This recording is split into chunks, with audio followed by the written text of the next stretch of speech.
really small ones I'm just curious about. What was the hardest myth to try and bust? That's, yeah. There's been a couple of ass kickers. Breakstep bridge, soldiers having to break their stride while going over a bridge, was probably the least successful thing we've ever done, and I'm eliminating pyramid power as an anomaly. You know, we're never going to go there again. Breakstep bridge is just so hard to do from an engineering standpoint. Scaling materials is devilishly hard, and on that level, the bridges, it's ridiculous. One of the toughest things for us to do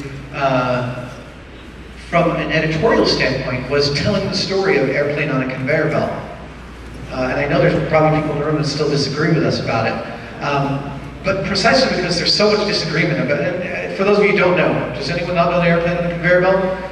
The myth is that if an airplane is trying to take off, but it's on a runway that is a conveyor belt, going the opposite direction, matching the plane's speed in the opposite direction, can the plane take off? Now, you search airplane on a conveyor belt, and you will uncover the greatest amount of vitriol spewed from both sides of the fence. Everyone calling each other idiots all over the place. And the answer is actually really quite simple. It's based on this trick, and the trick is a linguistics one. Because you hear the conveyor belt is matching the plane's speed in reverse, you think the plane's not moving. But a plane's not a car. A car drives by pushing itself along the ground. A plane doesn't. A plane pushes through the air. The only thing a plane has wheels for is to keep the propeller from hitting the ground. So there's nothing that will stop a plane from moving. Not a conveyor belt going at infinite speed. And just figuring out a way to uncover and unpack that story within the 28 minutes we had to tell that took us weeks of arguing and discussion. And in the end, I think we shot it 2 different ways to let the editors kind of figure out which way made the most sense. That was probably the most difficult editorial.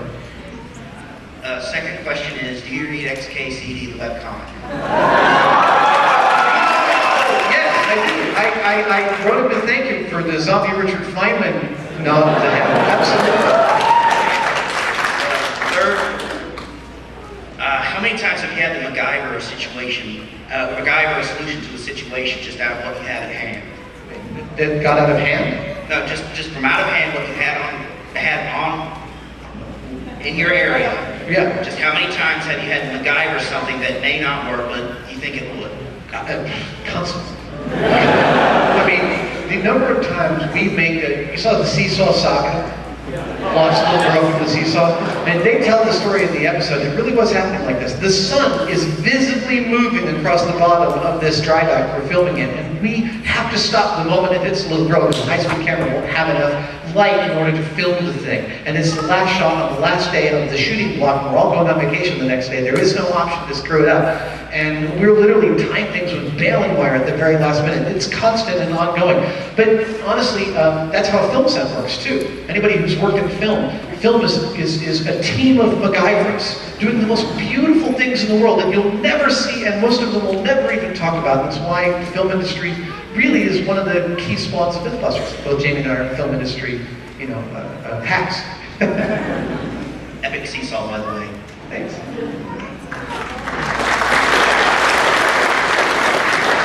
I was just wondering if you have ever considered doing like encryption methods like RSA, RFID, SSL, things like that. RFID, it chases me wherever I go. Yeah, the security message stuff that I really like, that is a particular bailiwick of mine. You run into this problem where companies like Discovery and Beyond Productions, they don't exist to, it's this weird area. Like a journalist will go to jail to protect his source, because that's what journalists do. When a journalist does that, he's protecting every journalist. Media companies don't think like that. And I'm not saying that they have to. I'm saying I wish they did. So all this is a roundabout way of describing it. When we busted that thumbprint scanner with a licked Xerox, the thumbprint scanning company, whose logos we covered over every identifying feature of their product. And we asked their salespeople exactly how to describe it. And they gave us precise text, which we followed exactly. And they still attempted a lawsuit. Because we showed that their product was a piece of shit. Then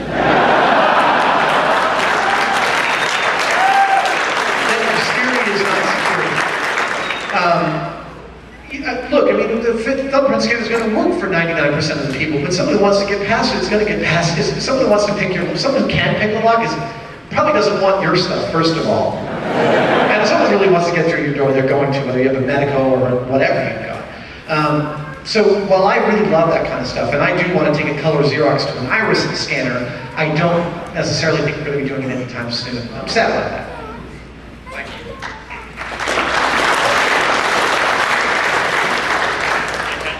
Two questions. One for you. What would be the worst thing you would do for a myth? Oh, man, I've done it all. I've contributed every bodily fluid to this show. And let me tell you, think for a second about coming into work with a sample of your own poop. Like, so you wake up, you know you're gonna have to come in with a sample of your poop, which means, well, a Ziploc bag. Actually, 3. So then you go into the bathroom, you take off your pants, you're standing there in your socks, you've got to poop into this bag, and then you've got to figure out, well, you can't do it like that because you can't see. So then you just, the indignity of trying this, it still rankles. I'm deeply committed. I'm a deeply committed performer, and I know that performing is telling the truth. And I know that even when I'm embarrassed about things, if I'm truthful about that, it's going to be interesting. And so, you know, I learned a long time ago that my humiliation and good television went hand in hand, and I'm willing to go along with that.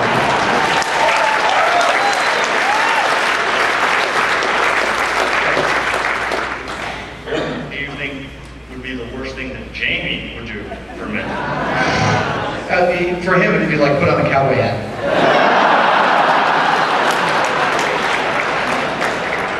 Hi, I'm a big fan. I'm really glad to actually get you down here, even if you couldn't bring Carrie with you. But I have 2 questions as well. The first is, how did you meet Jamie for the first time? Did you guys get along very well when you first met, or did it take us a while to get more to each other? I first met Jamie in about 1993. We were working in San Francisco in the theater industry for several years. And for anyone who wants to learn how to build stuff and learn how to solve problems, theater is one of the greatest things in the world. Theater is the only art, I feel, that will immediately survive an apocalypse totally intact. The day after the apocalypse, someone's going to put on a show. I swear, I really think that, and if it paid better, I'd still be doing it. But I got a reputation in San Francisco of doing weird props that solving problems that other people couldn't solve, and because the film community borrows at key points from everyone it can that can build stuff, several people had come through Jamie's shop that had said, you should hire this kid out of Savage, he's really good. And he called me up, and at the moment he called me up, I was actually working on a stage adaptation of Maxine Hung Kingston's book, Woman Warrior, at Berkeley Repertory Theater in San Francisco. And I was making there's a scene of a ghost chair. And I, who had no real experience doing this, was making a remote-controlled lazy boy chair. So much fun. And so I got to say, I'm sorry, Mr. Hannon, I can't come in and interview for your special effects company because I'm making a remote-controlled lazy boy chair. Eventually, I went in and I brought a bunch of toys. I brought, and I didn't think about this consciously, I just thought, instead of bringing in a bunch of pictures and stuff, why don't I just bring in the stuff that I've actually built? And I did. I still have a bunch of those things, and we talked about them. And at some point during this hour-long conversation we had, I told the story about having seen Chris Walas, who was the head of Chris Walas Incorporated, who did all the special effects for things like Naked Lunch, and specifically Arachnophobia. I'd seen Chris Walas on Johnny Carson as one of the spiders from Arachnophobia, and he had this beautiful way of operating the spider, which was this organ grinder box. And I saw it, and I understood immediately that the organ grinder box was a bunch of carefully set offset cams that operated little piano keys that adjusted little cables that made the spider walk. I got all that from seeing it, and I was really thrilled by understanding that. And then David told this whole story before telling me that he designed and built that spider. Greatest interview technique ever. And I ended up working for Jamie. For about 4 years. It was apparent early on that a lot of the skills I tried to get into special effects several times before, and had worked for places that were really crappy, or paid really crappy, and treated me terribly, and I I don't have any truck with jobs that I don't like. I've worked at every job for either an hour or a year, and up till that point. And at the point when he hired me, I had gathered enough skills where I really knew how to learn how to do stuff, which is really what special effects is all about. It's not about knowing how to do stuff, it's knowing how to learn how to do stuff, because who knows how to animate beer? There's not a book for that. Who knows how to make a Hershey's Kiss lasso another Hershey's Kiss? And that, I had what Jamie at one point described to someone as a vertical learning curve. And thus, because I was always around, it was often cheaper just to show me how to do something than to hire someone who knew how to do that. And I spent 5 years building a really, really good skill base on that before I couldn't say I worked for Jamie anymore.